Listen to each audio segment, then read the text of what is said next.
আহ, বন্ধুরা দেখো, নারকেল গাছের পাক দিয়ে কি যাচ্ছে ওটা। ছোটবেলায় কে কে এরোপ্লেনকে উড়োজাহাজ বলতে, ওই দেখো একজন উড়োজাহাজ যাচ্ছে। কি করছে বলো তো? হাঁটাহাঁটি করছে। ওটা রানওয়ে, তো ওখানে হাঁটাহাঁটি করে, দেখেছো? দেখো দেখো দেখো, আমি দাঁড়িয়ে রয়েছি ছাদে। বন্ধুরা, শরীর অবস্থা খুব খারাপ, গলা ভেঙে গেছে, দেখেই বুঝতে পারছো। খুব সর্দি কাশি হয়েছে, তার মধ্যে অ্যালার্জি আছে। তো যাই হোক, আমি ছাদে এসে দেখছি উনি নারকেল গাছের পাশ দিয়ে উঁকুঝুঁকি মারছে। তো সঙ্গে সঙ্গে ক্যামেরা বন্দি করলাম তোমাদের সাথে শেয়ার করার জন্য।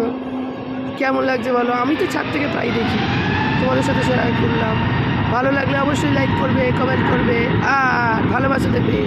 সেটা দেখো দেখো বন্ধুরা, দেখো কেমন লাগলো আমার ভিডিওটা। ভালো লাগলে কী করবে? লাইক করবে আর কমেন্ট করবে, পাশে থাকবে, সাথে থাকবে। তোমাদের সাথে অনেক কথা হবে, অনেক গল্প হবে। আজকের ভিডিওটা এখানেই শেষ করছি। পরের ভিডিও নিয়ে আবার আসবো। টাটা।